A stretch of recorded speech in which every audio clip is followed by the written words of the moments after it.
Baik, assalamualaikum warahmatullahi wabarakatuh. Innal hamdalillah nahmaduhu wa nasta'inuhu wa nastaghfiruh wa na'udzu billahi min shururi anfusina wa min sayyiati a'malina may yahdihillahu fala mudhillalah wa may yudlil fala hadiyalah. Asyhadu an la ilaha illallah wahdahu la syarikalah wa asyhadu anna Muhammadan abduhu wa rasuluh. Allahumma shalli wa sallim wa barik ala Muhammad wa ala ali Muhammad kama shallaita wa barakta ala Ibrahim wa ala ali Ibrahim fil alamin innaka Hamidum Majid. Amma ba'du. Bapak-bapak dan ikhwas sekalian, a'azani Allah wa iyyakum ajmain. Alhamdulillah pada malam hari ini atas izin Allah ya kita bisa berjumpa kembali untuk melanjutkan ngaji kitab Fathur Rabbil Bariyah bitalkhis Al-Hamawiyah ya, karya Syekh Muhammad bin Shalih Al-Utsaimin rahimahullah. Kemarin alhamdulillah kita sudah membahas muqaddimah. Malam ini insyaallah kita akan memasuki al-babul awal ya. Bab pertama berarti kalau di kitab yang bapak-bapak dan ikhwas sekalian pegang halaman 1 ya. Baik. Ada informasi penting yang belum sempat tersampaikan kemarin ya, bahwa kitab ini ya, Al-Fatawa Al-Hamawiyah ini ditulis oleh Syekhul Islam Ibnu Taimiyah rahimahullah di satu majelis ya. Waktunya antara zuhur sampai asar. Itu sama seperti kitab Al-Aqidah Al-Wasithiyah ya. Di antara zuhur sampai asar beliau menulis kitab ini ya, Al-Fatawa Al-Hamawiyah gitu ya. Tapi setelah jadi beliau nambahin ya, nukilan-nukilan ya, itu sehingga bertambah ya beberapa halaman ya. Kalau di keterangan yang disampaikan oleh Syekh Ibnu Al-Utsaimin ya antara salah susufahat au arba au khamsah min kutubihim ya, yang dinukil oleh Syekhul Islam Ibnu Taimiyah, maka disebutlah dengan Al-Fatawa Al-Hamawiyah Al-Kubra. Nah, lalu beliau mengatakan ketika ada kitab yang disebut Al-Hamawiyah, Al-Fatawa Al-Hamawiyah Al-Kubra wa kalimatul kubra fihi isyara ila anna hunaka sugra. Kata kubra itu mengisyaratkan bahwa ada yang sugro. Sugro itu kecil, kubro kan besar ya. Oh berarti ada fatwa Al-Fatawa Al-Hamawiyah As-Sugro. Itu yang belum ditambahi ya. Yang masih murni yang ditulis oleh beliau antara zuhur sampai asar itu. Itu ya sedikit tambahan yang belum sempat tersampaikan kemarin. Nah sekarang mari kita perhatikan Al-Babul Awwal ya. Qala Al-Mu'allif rahimahullah ya. Al-babul awal fima yajibu 'alal 'abdi fi dinihi. Apa yang wajib bagi seorang hamba pada agamanya ya. Al-wajibu 'alal 'abdi fi dinihi huwa ittiba'u ma qala Allah ta'ala wa qalahu rasuluhu Muhammadun sallallahu alaihi wasallam.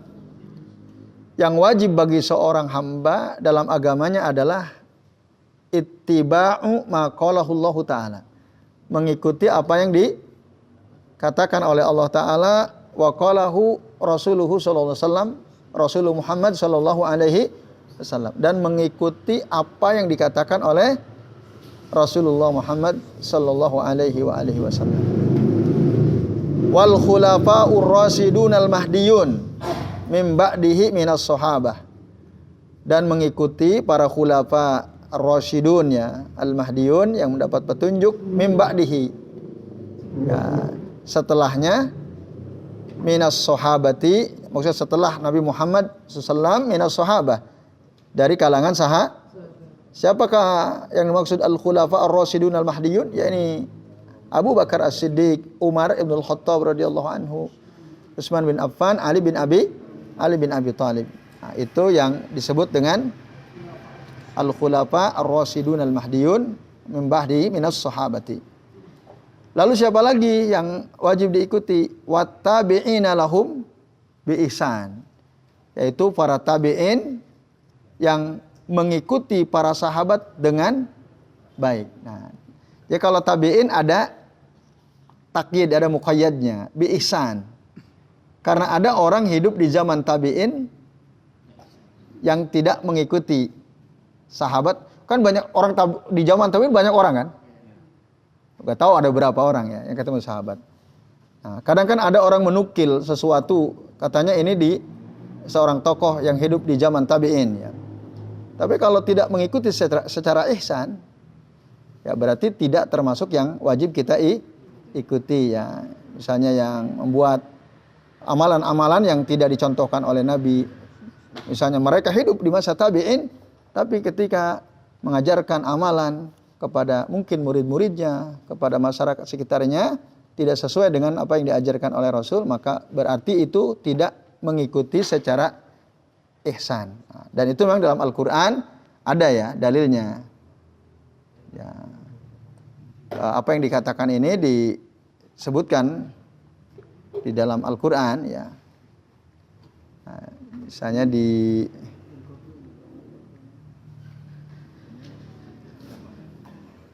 dalam surah At-Taubah ayat 100 itu ya. Was-sabiqunal awwaluna minal muhajirina wal ansari walladzina taba'uhum bi ihsan radhiyallahu anhum wa radu'an wa a'adda lahum jannatin tajri ya tahtahal anhar khalidina fiha abada dzalikal fawzul azim. Nah, itu berdasarkan itu ya surah At-Taubah ayat 100. Wattabi'ina lahum bi ihsanin. Nah, kemudian Bapak-bapak dan sekalian, wa dzalika annallaha ba'asa Muhammadan sallallahu alaihi wasallam.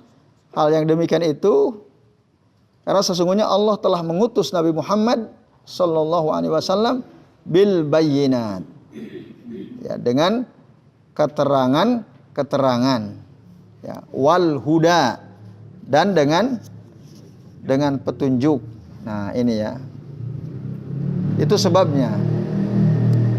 Wa aujaba ala jami'in nasi an yu'minu bih, dan Allah telah mewajibkan kepada seluruh manusia untuk mengimaninya ya, mengimani apa yang dibawa oleh Rasul Muhammad sallallahu alaihi wasallam, wa yattabi'uhu zahiran wa batinan, dan wajib mengikutinya, mengikuti Nabi Muhammad sallallahu alaihi wasallam baik secara zahir maupun secara batin ya, zahiran wa batinan. Dalilnya adalah ya, ayat Allah Subhanahu wa taala di dalam surah Al-A'raf ayat 158. Allah taala mengatakan, "Qul," katakan Muhammad, ya ayyuhan nas, ya ayyuhan nasu, inni rasulullahi ilaikum jami'an alladzi lahu mulkus samawati wal ard la ilaha illahu ya, yuhyi wa yumit fa aminu billahi wa rasulihi an-nabiyil ummiyyi alladzi yu'minu billahi wa kalimatihi wattaba'uhu ya la'allakum tahtadun. Nah, katakan Muhammad, wahai manusia, para manusia, sesungguhnya aku adalah utusan Allah kepada kalian semua. Nah, Bapak-bapak dan ikhwas sekalian, a'adzani Allah wa iyyakum ajmain, kepada manusia, wahai manusia, sesungguhnya aku adalah utusan Allah ya, untuk kalian semua. Semua yang di sini dimaksud seluruh manusia. Makanya Rasul itu rahmatan lil alamin. Perbedaan Nabi Muhammad dengan Nabi dan Rasul sebelumnya, kalau yang lain kan Bu Isa li ummatihi khosotan, diutus hanya untuk umatnya saja. Kalau Rasul untuk semua manusia itu. Maka dikatakan ya, inni rasulullahi ilaikum jami'an ya, jadi semua manusia yang hidup ya, setelah Nabi diangkat jadi Nabi dan Rasul, maka mereka itu semua umat Nabi Muhammad. Imma minal Arab wa imma minal Ajam wa imma min Bani Israel wa ghairihim. Ya, semua Bani Israel atau bukan, orang Ajam, orang Arab, itu semua adalah ya, umat Nabi Muhammad, karena kepada mereka lah Rasulullah diutus ya. Alladzi lahu mulkus samawati wal ard, yaitu Allah yang memiliki kerajaan di langit dan bumi. La ilaha huwa, la ilaha illa huwa, tidak ada Tuhan yang berhak disembah kecuali Dia Allah yang yuhyi wa yumit, yang menghidupkan, yang mematikan. Fa'aminu billah, maka berimanlah kalian semua kepada Allah wa rasulih, dan berimanlah kepada Rasul utusannya, yaitu Muhammad sallallahu alaihi wasallam maksudnya. Karena Rasul itu mufrad ya. Berarti maksudnya tujuannya adalah Nabi Muhammad SAW. Nah, siapakah beliau? Ya, an-nabiyil ummi, yaitu seorang nabi yang ummi. Nah, Bapak-bapak dan ikhwan sekalian, a'azani Allah wa iyyakum ajmain. Ummi itu artinya apa? La yaktubu wa la yahsub, yang tidak bisa nulis, tidak bisa membaca atau menghitung dalam riwayat yang lain ya. Nah, kata ummi itu positif atau negatif? Coba, nggak bisa nulis, nggak bisa baca, nggak bisa hitung, itu positif atau negatif? Kalau disandarkan kepada kita, negatif. Tapi kalau kepada Rasul positif. Nah, gitu. Maka katakan sini hada bi'tibarin nabiyyi sallallahu wasfun madah. Jadi, kalau dilihat kata ummi itu dinisbatkan kepada Nabi, ini adalah sifat yang terpuji. Nah, kenapa? Li'anna hadza mimma yu'akkidu sihhata risalati. Karena ini ya di antara yang menguatkan tentang ya kesahihan risalah beliau. Itu. Artinya kalau ada orang nuduh, oh Muhammad itu dia baca kitab dari Yunani mungkin ya, baca kitab dari ini, wong dia bisa baca kan? Akhirnya tuduhan bisa macam-macam tuh. Nah, untuk menangkal tuduhan-tuduhan itu, maka beliau sifatnya ummi. Andai kata beliau ya bisa membaca buku-buku yang ada kala itu, maka tuduhan-tuduhan orang-orang munafik, orang-orang kafir tidak bisa dibantah. Tapi dengan ummi itulah otomatis terbantahkan dengan sendirinya. Kalau ada yang nuduh, oh Muhammad belajar dari kitab ini, oh dia membaca kitab ini dan seterusnya, nah itu agak susah. Nah oleh karenanya sifat ummi kalau disandarkan kepada Rasul itu merupakan sifat yang positif. Tapi kalau itu disandarkan kepada kita, maka itu menjadi sifatun naqas, sifat kekurangan. Makanya para ulama mengatakan la tasihhu imamatu al-ummi, tidak sah orang yang ummi menjadi imam. Ummi itu baca Quran ya nggak bisa, nulis, menghitung tidak bisa. Boleh nggak kita bermakmum kepada orang begitu? Ya nggak boleh. Karena kata ummi kalau disandarkan pada kita selain Rasul maksudnya itu adalah naqas ya, suatu kekurangan. Jadi ini Bapak-bapak dan ikhwas sekalian, a'azani Allahu wa iyyakum ajmain. Nah, tapi kalau Rasul sendiri ummi, ditalkin oleh malaikat Jibril, beliau bisa niru, bisa baca. Bahkan beliau hafal. Bahkan dijamin oleh Allah Ta'ala kan, sanuqri'uka fala tansa illa masya Allah. Jadi kala itu Rasul ditalkin oleh malaikat Jibril belum selesai, Rasul terburu-buru ngikutin Jibril. Khawatir nggak hafal semua. Lalu ditegur oleh Allah Ta'ala, ya tunggu sampai selesai, karena apa? Sanuqri'uka fala tansa illa masya Allah. Nah itu yang membuat Rasul senang. Jadi ada 2 ayat dalam surah Al-A'la itu yang membuat Rasul senang. Salah satu di antaranya ini. Makanya Rasul sering membaca. Nah ini, ada keterangan kenapa Rasul senang membaca surah Al-A'la di tempat-tempat ramai seperti sholat Id, sholat Jumat. Itu beliau senang membaca surah Al-A'la. Karena ada 2 kabar gembira yang didapatkan oleh Nabi dari surah Al-A'la ini. Salah satunya ada tadi, sanuqri'uka fala tansa illa masya Allah. Satu lagi apa? Wa nuyassiruka lil yusra. Kami akan mudahkan untukmu. Ya. Amal-amal kebaikan akan dimudahkan oleh Allah kepada Rasul SAW. Nah itulah Rasul senang. Makanya Rasul sering membaca surah Al-A'la ini di waktu-waktu orang berkumpul banyak. Gitu ya, Bapak-bapak dan ikhwas sekalian, a'adzani Allah wa iyyakum ajmain. Nah, jadi itu, meskipun ummi ditalkin beliau bisa. Bahkan dijamin tidak akan lupa. Walaupun kata ya sanukri'uka fala tansa itu ada dua makna. Ya. Kami akan bacakan kepada engkau Al-Qur'an fala tansa. Arti yang pertama, engkau tidak akan lupa. Nah, arti yang kedua, engkau jangan lupa. Sama atau tidak? Engkau tidak akan lupa dengan engkau jangan lupa. Beda. Itu. Menurut keterangan ya sebagian ulama bahwa misalnya dalam tafsir Ibnu Al-Jauzi ya, kata fala tansa itu artinya ada dua kemungkinan. Kemungkinan pertama ya yahtamil alal makna yain ya, mengandung dua pengertian, dua makna. Kami akan bacakan kepadamu Al-Qur'an fala tansa, kamu tidak akan lupa illa masya Allah, kecuali yang dikehendaki oleh Allah. Kenapa maksud istisna ini? Allah sudah jamin Rasul nggak akan lupa. Kalau diartikan apa tadi? Kamu tidak lin nafi. Kan lam itu ada dua fungsinya ya.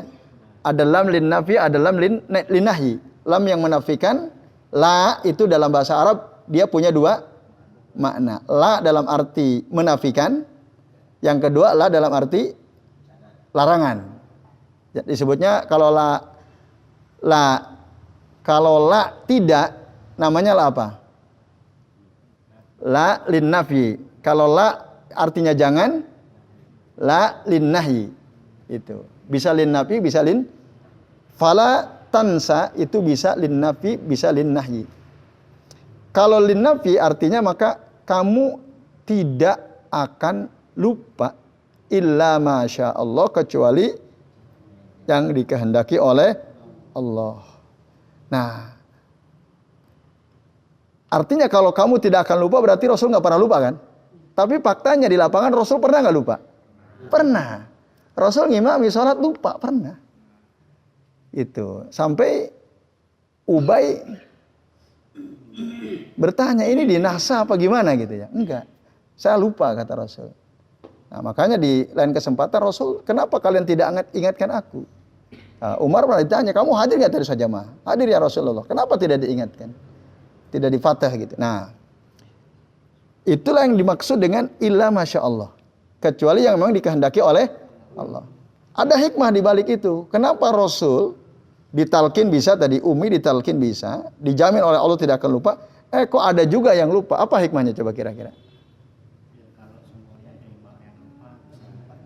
Tidak jadi beban. Nah, andai kata ada di antara kita jadi imam, lalu kita lupa baca surah apa gitu ya. Kita mau baca surah katakanlah Al-Kahfi ya. Ayat 1 sampai 10. Di tengah-tengah lupa. Aduh, apa ini? Pernah nggak? Pernah ya? Kita lupa gitu. Bahkan sudah dipatah pun sama jamaah yang di belakang kita masih bingung, nggak nyambung-nyambung. Nah, itu nggak apa-apa. Wong Rasul saja pernah lupa, itu hikmahnya ya, supaya tidak jadi beban kalau toh kita lupa. Nabi yang sudah dijamin tidak lupa saja, ternyata dikehendaki oleh Allah lupa.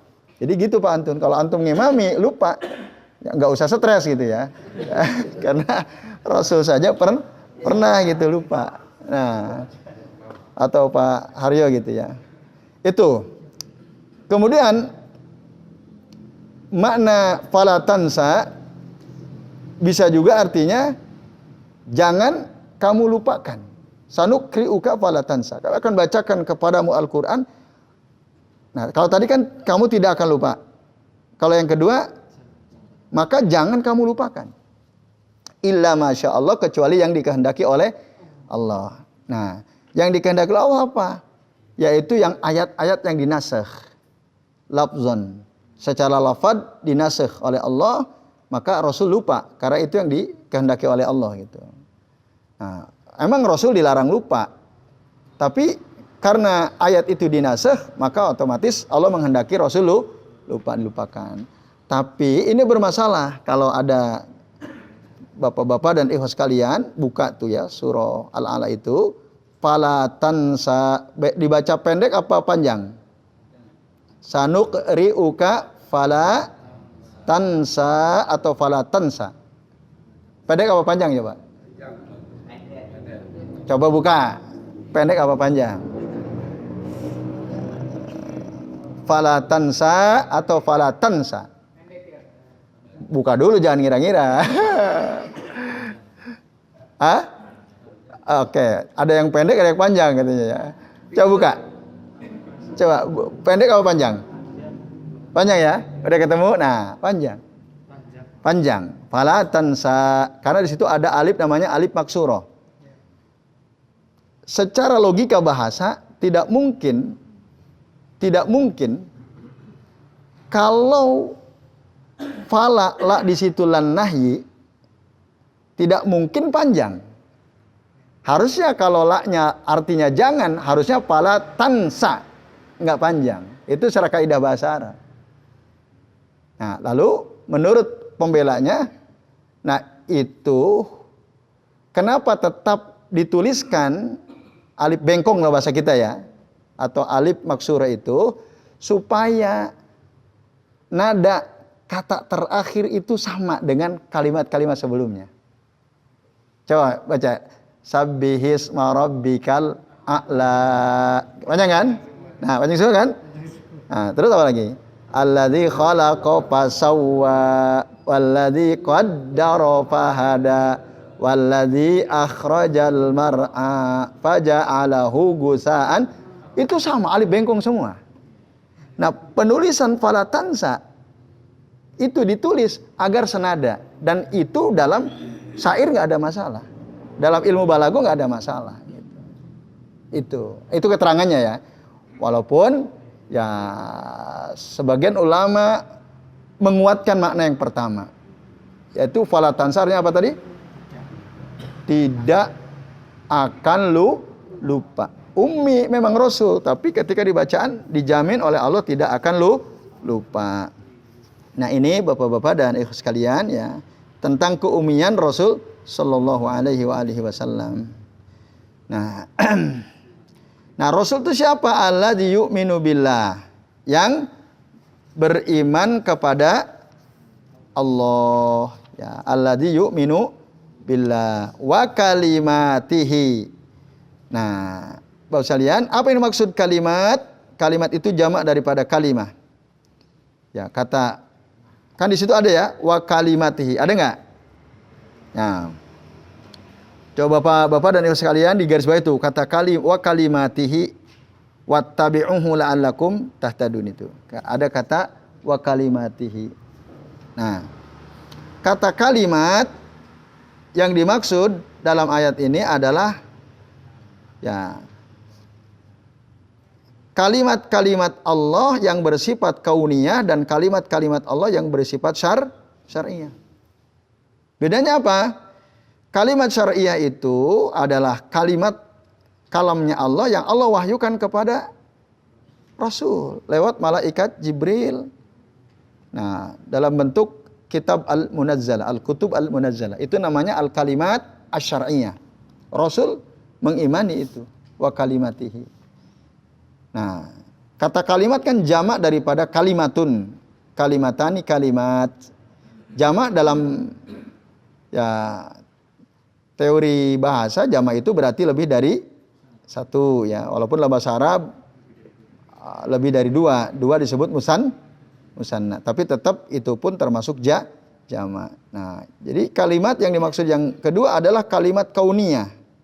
Ya, kalimat kauniyah. Apa itu kalimat kauniyah? Ya, sesuatu yang Allah ciptakan.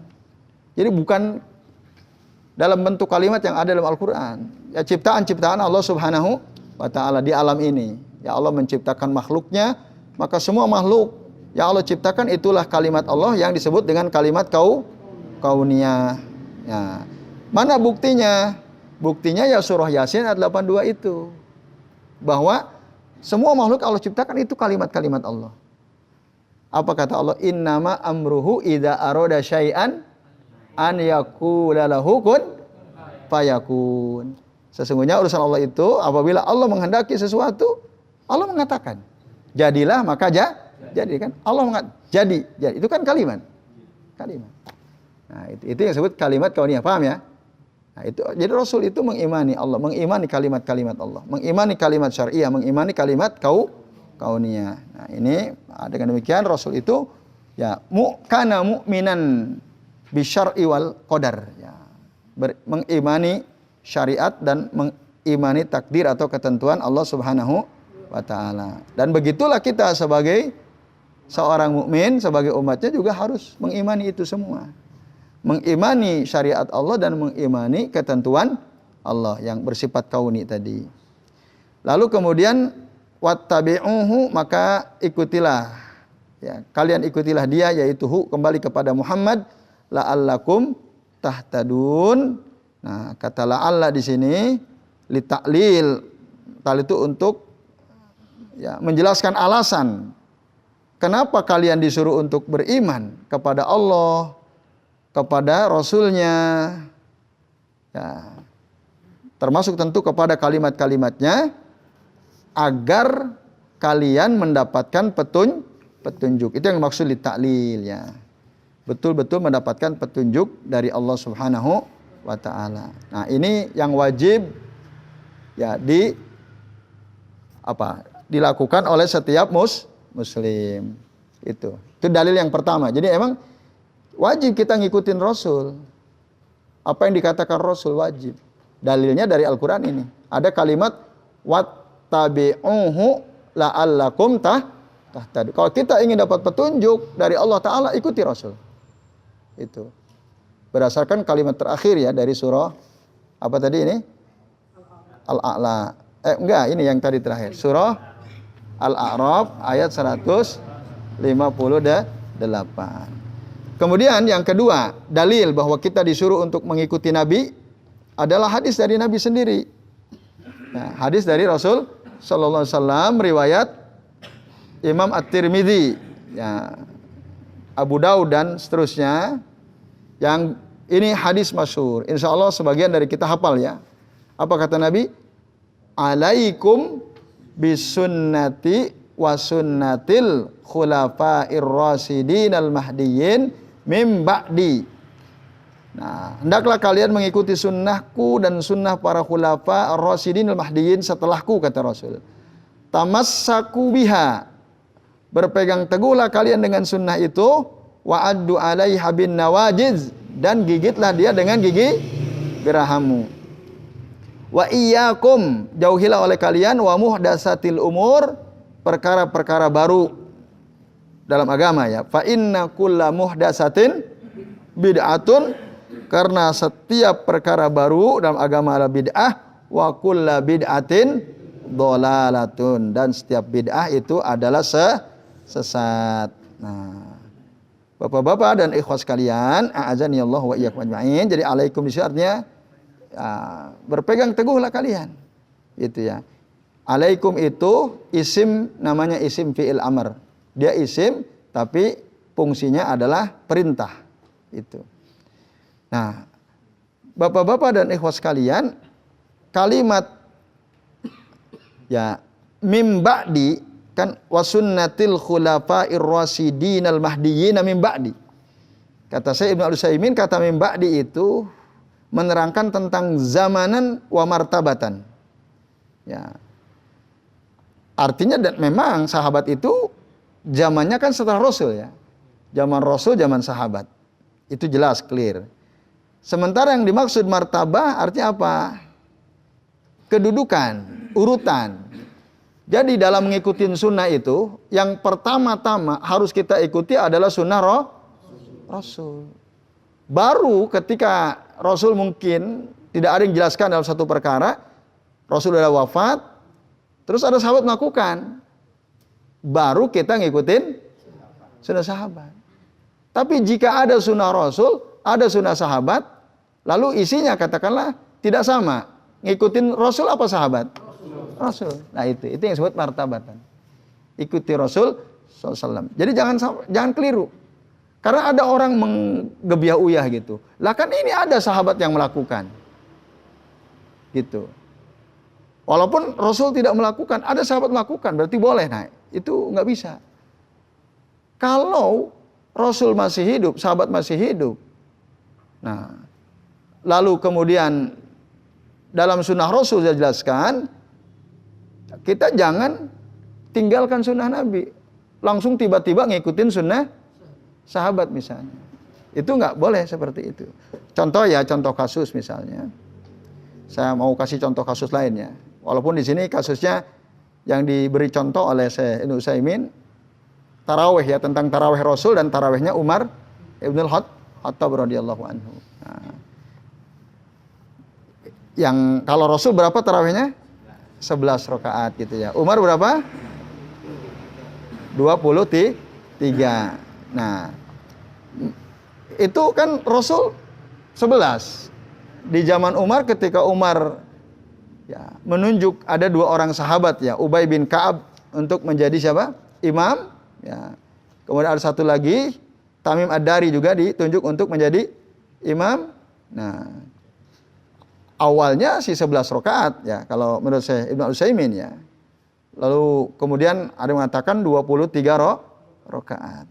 Nah, dalam konteks ini, sementara Rasul 11, Umar tadi ya, di zaman Umar ada yang sampai 23 rakaat.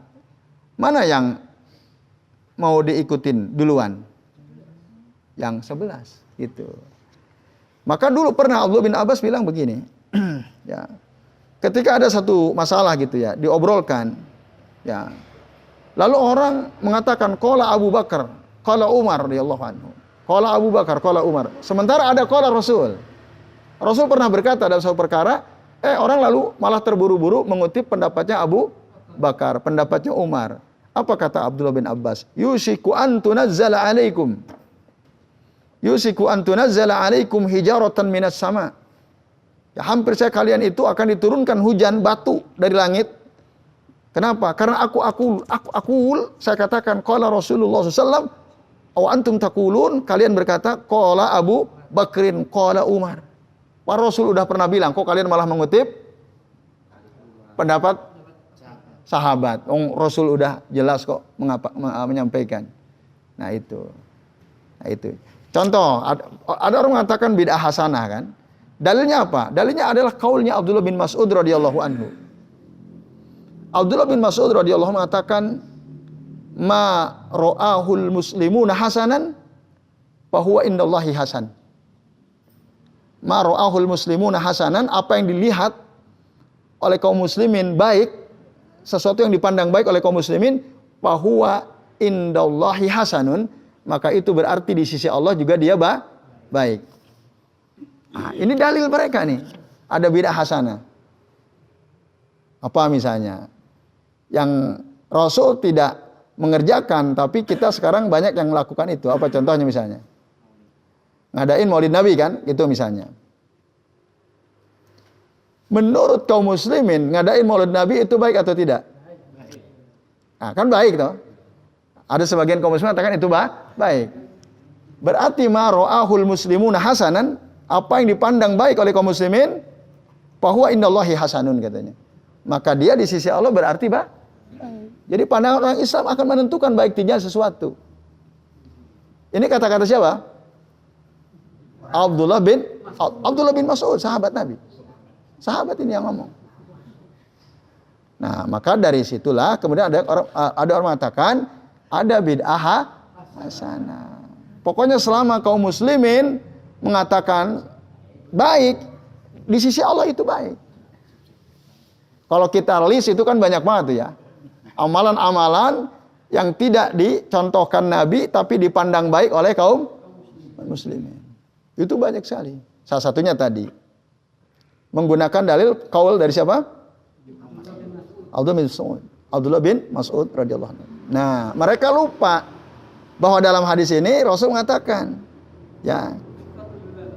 Nah, dalam hadis ini kan Rasul iyyakum wa muhdatsatil umur wa kullu muhdatsatin bid'ah wa kullu bid'atin, yang ngomong siapa? Rasulullah SAW.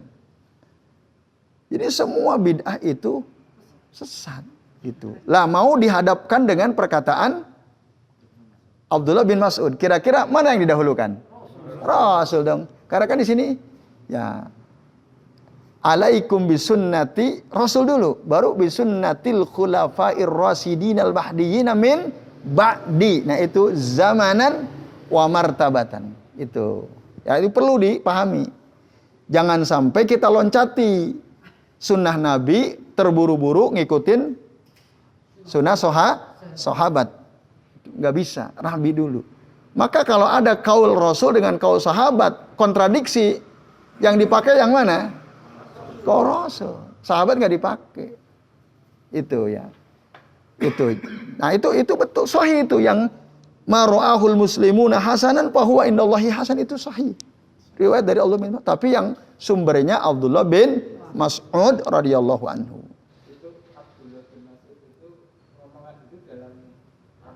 Nah, itu satu. Nah, maka perlu ditanyakan juga dalam konteks apa beliau ngomong begitu.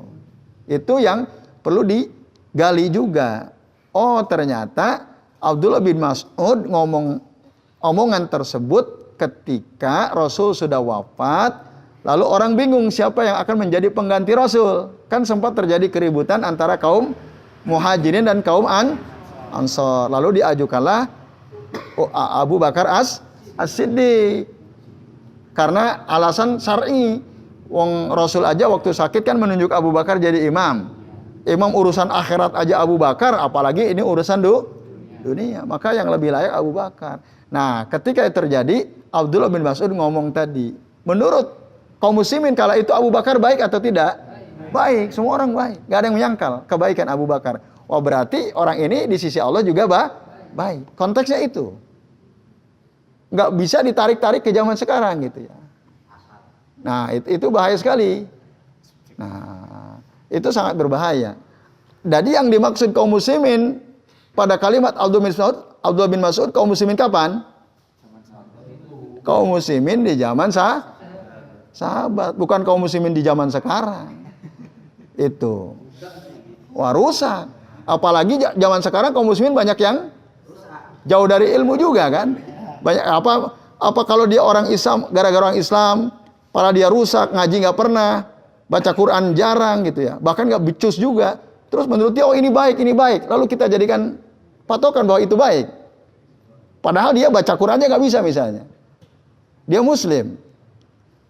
Lalu dia mengatakan menurut dia, oh ini baik. Apa bisa? Kan enggak gitu. Nah, itu ya. Jadi Bapak-bapak dan ikhwan sekalian, a'azani Allah wa iyyakum ajmain, kata mim ba'di ini penting sekali di garis bawahi ya. Jadi berdalil dengan kaul sahabat itu boleh jika apa yang dikatakan tidak bertentangan dengan kaulnya Nabi. Tapi kalau bertentangan dengan kaulnya Nabi, satu harus dipahami dalam konteks apa dulu. Ya. Latar belakangnya apa. Kalau udah clear kayak tadi kan jelas. Seandainya kita nggak tahu, ya sudah, tetap dahulukan perkataan Nabi. Jadi nggak ada yang namanya bid'ah, tidak ada bid'ah hasanah. Kalau ada orang ada bid'ah hasanah itu berarti namanya berani sekali menentang Nabi kan? Kalau bahasa Sundanya culangung gitu ya, nggak sopan sama Nabi. Nabi bilang semua bid'ah itu sesat, kalau dia mengatakan ada yang hasanah. Itu. Nah, ini kecuali dalam urusan dunia. Ya, dunia iya. Tapi kalau dalam urusan agama, urusan ibadah tidak ada. Jadi itu Bapak-bapak dan ibu sekalian, a'adzani Allah wa iyyakum ajmain. Nah, wal khulafa'ur rasyiduna humul ladzina khalafun nabiyya sallallahu alaihi wasallam. Dan para khulafa ar-rasyidun, mereka adalah orang yang menggantikan Nabi sallallahu alaihi wasallam, di belakang Nabi ya.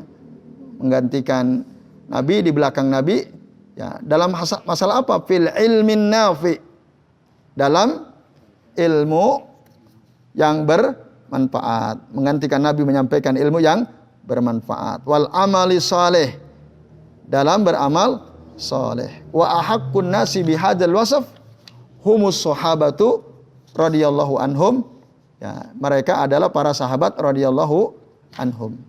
Ya, yang paling berhak ya untuk disifati ya, yang memiliki ilmu yang bermanfaat, yang beramal soleh, yang itulah sahabat. Fa innallaha, nah ini alasannya. Kenapa kita juga harus berpegang teguh dengan sunnah para sahabat? Dengan catatan tadi ya. Kenapa? Fa innallaha ikhtarahum li suhbati nabiyhi sallallahu. Karena Allah memilih mereka. Ya, mereka siapa maksudnya? Para sahabat. Untuk menemani Nabi sallallahu alaihi wasallam. Allah pilih, kan pilihan Allah itu. Nah, kita yang hidup di zaman sekarang nggak kepilih itu.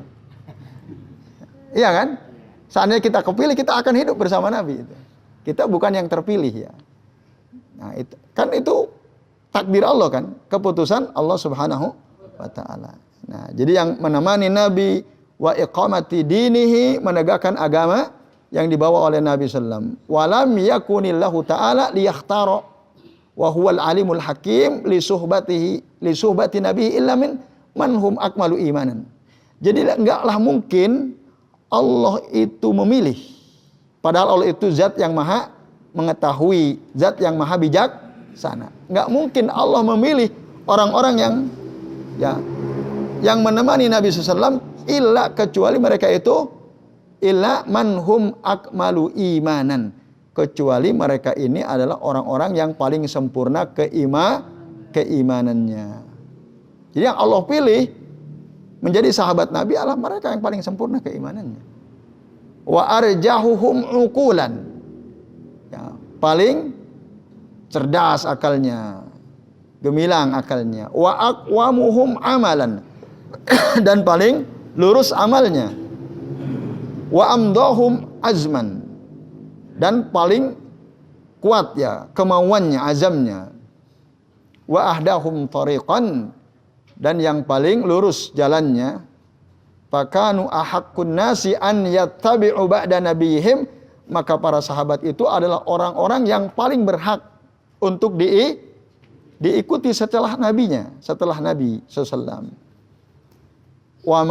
Wa min ba'dihim ya a'immatiddin alladzina urifu bil huda wassalah, dan juga mengikuti orang-orang yang hidup setelah zaman sahabat, ya mereka adalah para ulama, pemimpin agama yang dikenal dengan bil huda wassalah, dengan petunjuk dan kesalehannya ya, kebaikannya.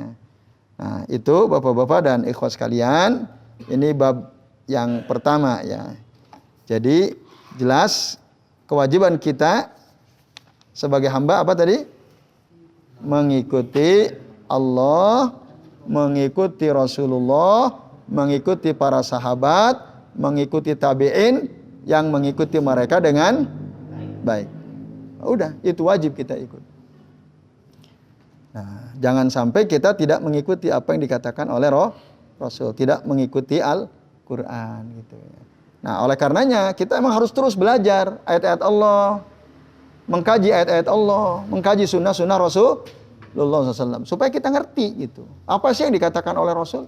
Apa sih yang ada dalam Al-Quran? Lah kalau kita nggak pelajari ayat Al-Quran, nggak pernah ngaji gitu ya, bagaimana penjelasan ayat per ayat? Kira-kira tahu nggak kita apa yang ada dalam Al-Quran? Kan nggak akan tahu. Maka menjadi satu keharusan bagi setiap Muslim mengkaji ayat-ayat Allah itu, supaya dia tahu. Kalau bisa runut gitu ya. Ngaji tafsir dari surah Al-Fatihah terus sampai surah An-Nas. Supaya kita ngerti. Nah, kalau ngerti kan kita bisa ngikutin. Nah, kalau kita nggak pernah pelajari, apa yang diikutin?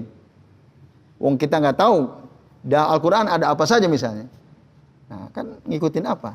Nah, ini secara tidak langsung kita juga didorong untuk mempelajari ayat-ayat Allah Subhanahu wa ta'ala. Belajar Al-Quran terus ya. Pun begitu mempelajari sunnah-sunnah Rasul SAW. Misalnya mempelajari kitab Riyadus Shalihin, kitab Bulughul Maram, kitab Hadis Arba'in, kan gitu. Yang isinya hadis-hadis Nabi Sallallahu Alaihi Wasallam. Yaitu yang masyhur-masyhur ya. Banyak kitab-kitab hadis lain yang apabila kita pelajari maka kita akan tahu ya apa sunnah-sunnah Nabi ya Sallallahu Alaihi Wasallam. Yaitu Bapak-bapak dan ibu sekalian, ya, saya kira ini yang bisa kita bahas ya pada kesempatan malam hari ini, bab yang pertama. Ya ini ya jam 9:37. Ya, sisa waktu kita gunakan untuk tanya jawab ya. Ya silakan, barangkali ada yang mau bertanya, kami persilahkan. Sudah jelas ya? Gimana? Pernyataan Abdullah bin Mas'ud tadi bertentangan juga nggak dengan Al-Quran yang mengikuti kebanyakan? Yang bunyinya gini. Wa in tuti aksaroman fil ardi yudilluka an sabilillah. Jadi jika kamu mentaati kebanyakan orang di atas muka bumi, maka akan menyesatkan kamu dari jalan Allah. Ya, sebenarnya kalau kita lihat konteksnya nggak bertentangan aslinya. Kalau lihat konteksnya, jadi apa yang dikatakan oleh Abdullah bin Mas'ud itu benar, itu faktual di zaman itu kan.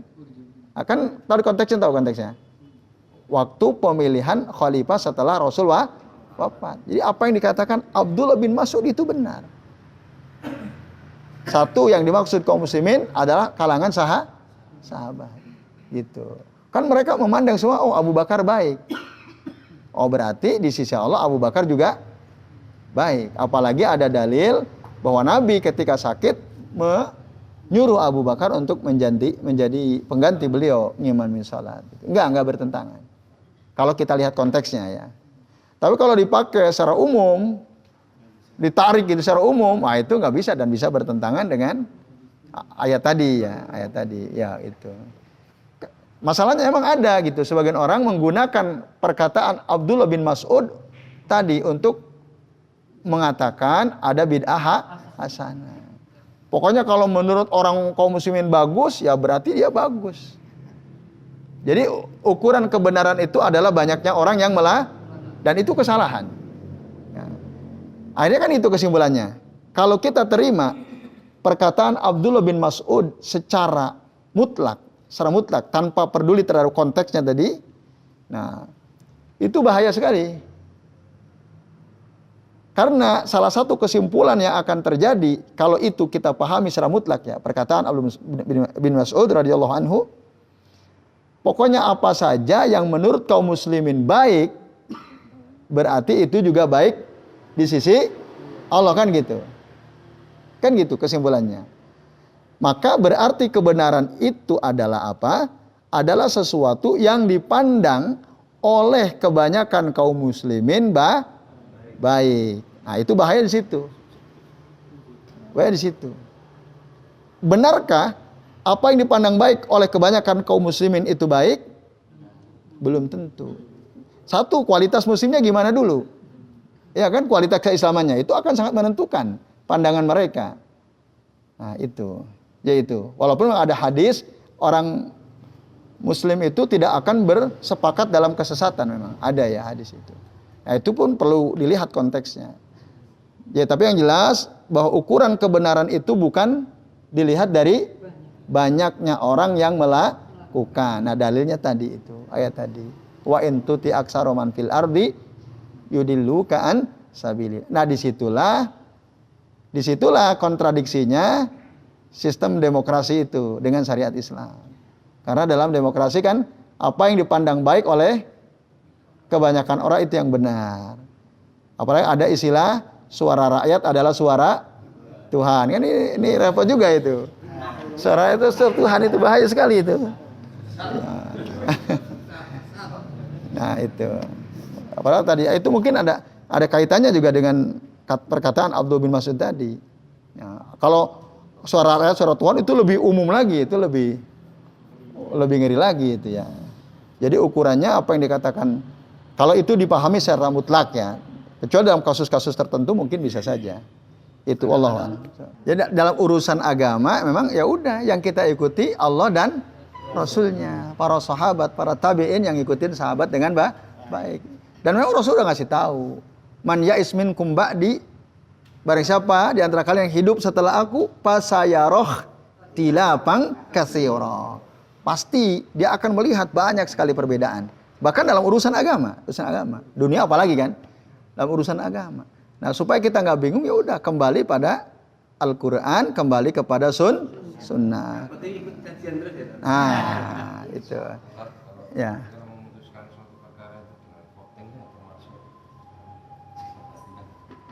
Ya, sesuatu yang udah clear secara dalil kok dipoting, ya itu jelas batil.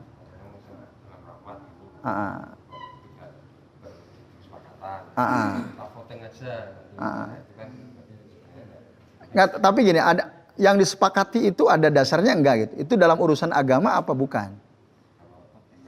Nah, kalau bukan dalam urusan dunia, ya bisa saja. Nah, dalam urusan dunia loh ya. Ini kira-kira misalnya kita bangun sekolah ini di tanah ini atau tanah ini, kan nggak ada dalil tuh itu kalau dicari. Kan dalilnya apa? Ya udah kita poting aja deh.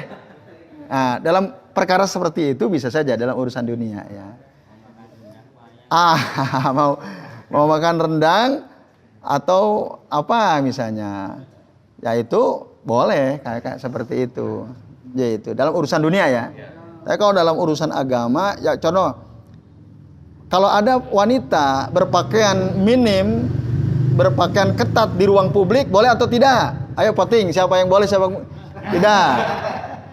Boleh nggak kayak gini? Nggak boleh. Karena dalam agama udah clear, kan udah jelas. Kalau urusan dunia, ya bisa saja ya dalam urusan dunia.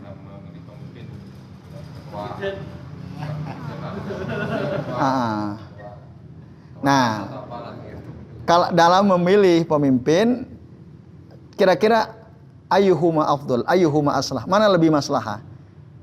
Voting atau ditentukan orang-orang yang ya musyawarah mufakat gitu ya. Musyawarah tentu setelah semua menyampaikan argumennya.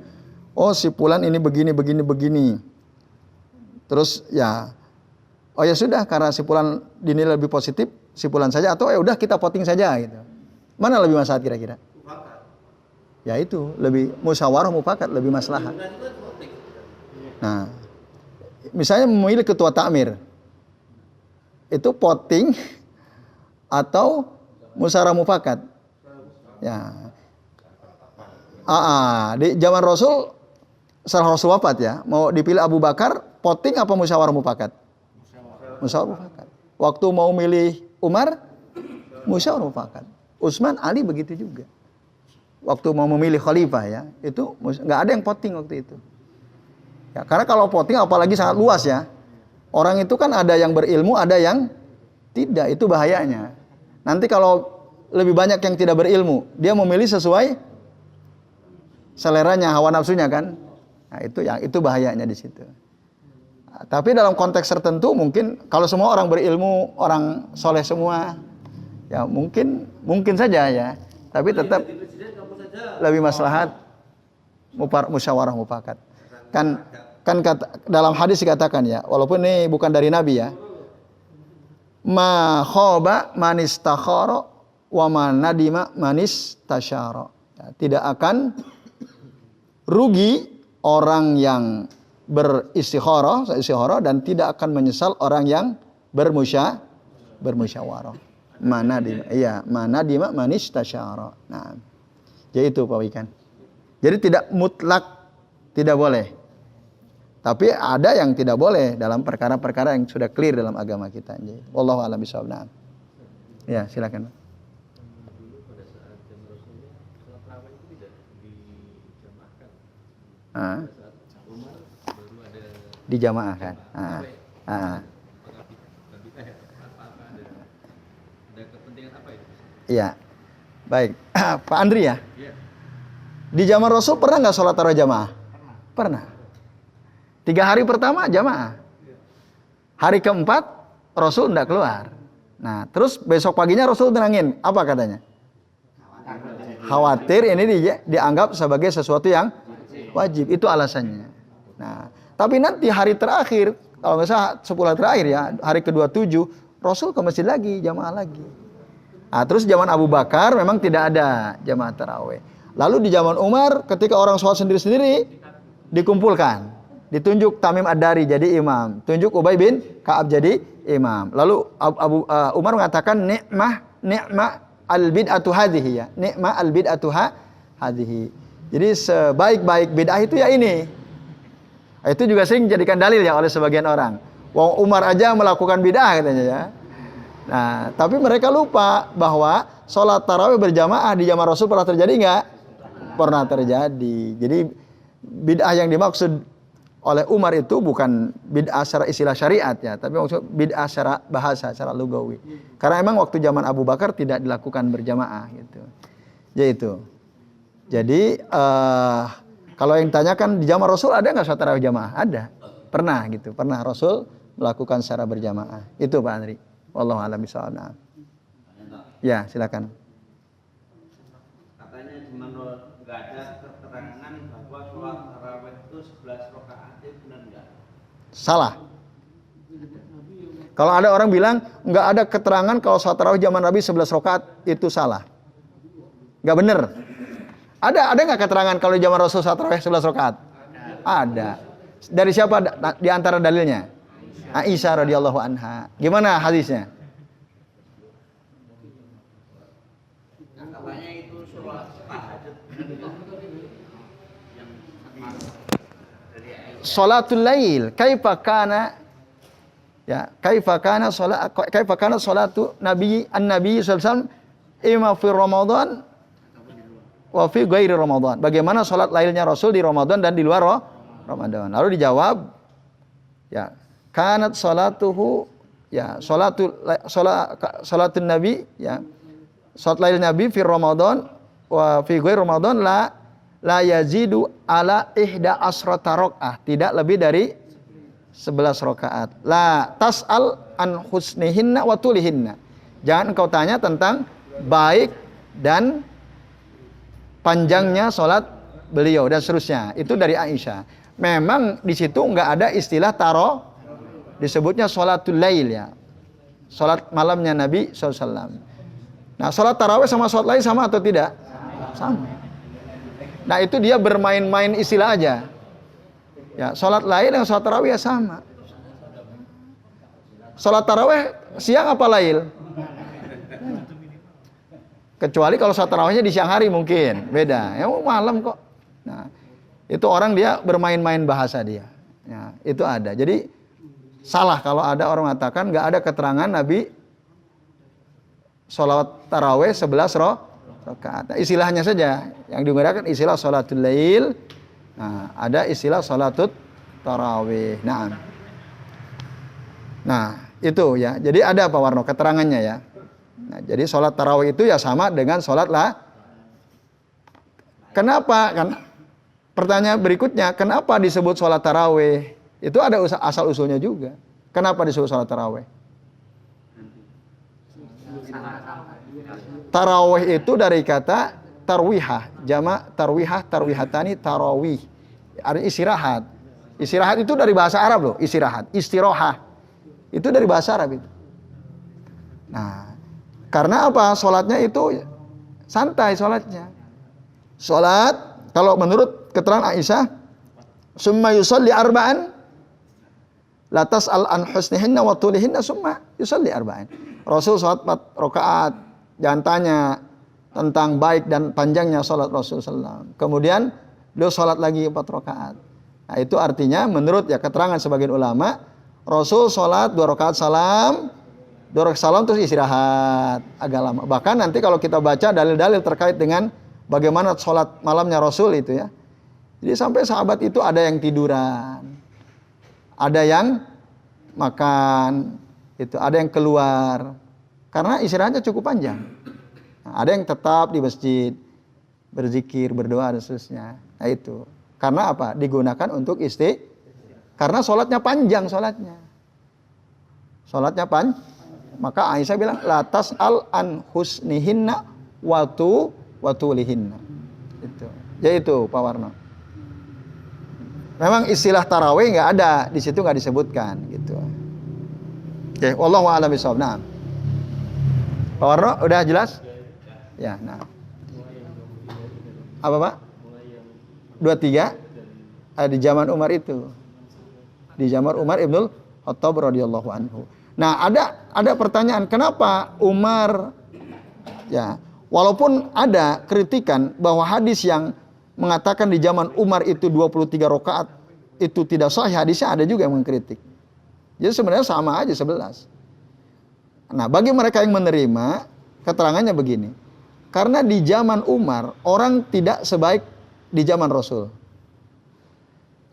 Orang nggak akan kuat sholat taraweh seperti lamanya sholat Rasul taraweh. Di zaman belakangan. Nggak akan kuat. Oleh karenanya, bilangannya diperbanyak, bacaannya diperpendek. Gitu. Supaya lamanya sama, cuman nggak kerasa kan? Kalau pendek-pendek salam, pendek salam. Nah, sekarang ini kacau balau. Ya udah pendek cepat. Ya udah pendek-pendek cepat. Nggak ada yang kena itu. Ya, nggak ada yang kena. Nah, itu. Bahkan bisa lebih cepat daripada yang 11 rakaat. Nah, itu. Ya itu. Yang 11 rakaat maksimal itu sudah termasuk sama iftitahnya? Tidak, belum. Jadi kalau ditambah iftitah 13 rakaat. Ada juga hadis Rasul salah sa'asara rakaat ada. Cuman sholat iftitah itu jika Rasul sholat malamnya tidur dulu. Tidur dulu, kata Aisyah, Rasul iftataha bi raqataini khafifatain. Beliau membuka sholat lainnya itu dengan 2 rakaat yang ringan. Nah, itu yang kemudian diistilahkan dengan sholat iftitah. Maka kalau sholat taraweh setelah sholat isya, ya nggak perlu iftitah, udah. Artinya udah, kalau ibarat iftitah itu warming up, pemanasan, ya udah panas kan gitu. Kan udah saat isya, apalagi tambah sholat ba'diyah isya, nggak perlu. Walaupun ada sebagian masjid tarawih dilakukan setelah isya, tapi mereka tetap mengadakan iftitah, ada juga. Sebenarnya kalau kita kembali ke dalil, yaitu dilakukan Nabi saat iftitah itu. Bukan. Enggak. Tapi tadi penerapannya jika sholat lainnya, sholat tarawihnya dilakukan setelah tidur. Kalau setelah isya ya nggak perlu.